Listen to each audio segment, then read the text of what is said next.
يا مساء الورد او صباح الورد على حسب التوقيت اللي بتشوفوا فيه الفيديو. النهارده بقى هعمل لكم صينيه بسبوسه مرمله على اصولها، خلصت في يومها، حاجه كده فظيعه. اللي انتوا شفتوه دلوقتي ده الشربات بتاعها، عباره عن كوبايه ونص سكر على كوبايه ونص ميه، هنحطهم على نار متوسطه من غير تقليب ومن غير اي حاجه. انا هعمل صينيه مقاس 30. هنا انا جبت ربع كيلو دقيق سميد، عليهم ربع كوبايه جوز هند، الجوز هند اختياري على فكره، عليهم ربع كوبايه سكر ومعلقه بيكنج باودر، وهنقلبهم كويس، ورشه فانيليا صغيره صغيره جدا، يعني لان كده كده الشربات بنحط فيه فانيليا، وهنقلبهم ويعني لغاية المواد الجافة كده تتخلط مع بعض.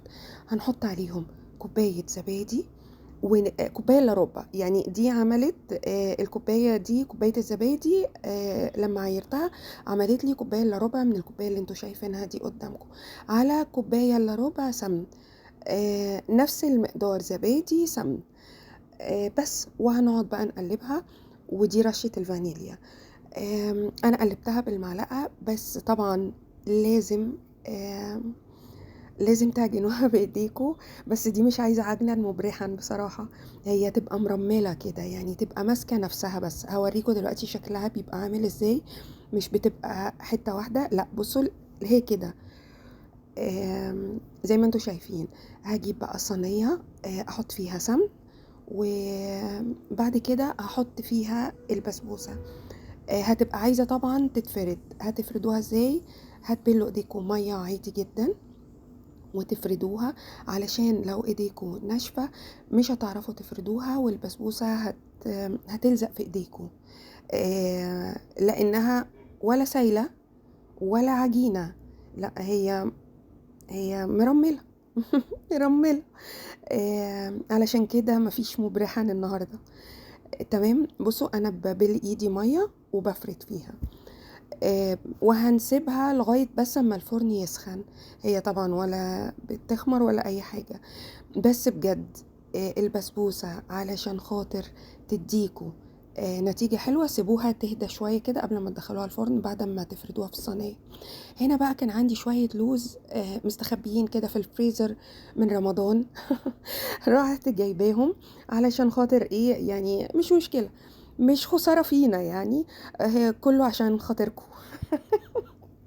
يعني بطلع لكم الطقم الصيني، بطلع الكاسات البوهيمي، بحط لكم المكسرات طبعا، ده علشان غلاوتكم بس مش اكتر يعني.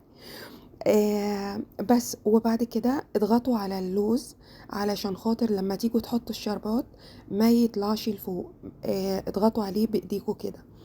خلاص تفتحوا بقى فرن على 180 فوق وتحت، يبقى الفرن سخن لما تدخلوا البسبوسة، علشان خاطر لو دخلتوها على فرن بارد هتنشف منكم، لازم الفرن يكون سخن. وهتسيبوها لغاية اما تحمر، هو على حسب برضو كل واحد والفرن بتاعه. شايفين اللون؟ مش عايزة اقول لكم اللون والطعم حاجة كده وهم. الشربات هتحسوا ان هو كتير، لا هو مش كتير، اصبروا شوية. البسبوسة هتشرب الشربات كله. ويستحسن بقى التركية برضو بعد ما تتعمل دخلوها الفرن تاني وهو مطفي.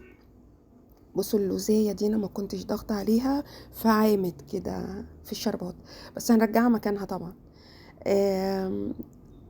تمام، هتحطوها في الفرن وتقفلوا عليها وهو الفرن لسه سخن، ما تفتحوش عليها تاني، وبس كده. شايفين المنظر ولا الترميلة ولا الطعم؟ لازم تجربوها، حاجة كده فاخر من الآخر بجد، يعني هي دي اللي تظبط الدماغ. عايزين حاجة حلوة كده، ما قعدتش والله لتاني يوم يا جماعة، مش عايزة اقول لكم يعني. المهم بقى ما تنسوش تقولوا لاصحابكم على القناة علشان يعملوا اشتراك وتكبر بيكم، وما تنسوش لو عجبكم الفيديو تعملوا لي لايك وتقولوا لي رأيكم في كومنت، ومستنياكم بقى تعملوها وتقولوا لي انكم عملتوها.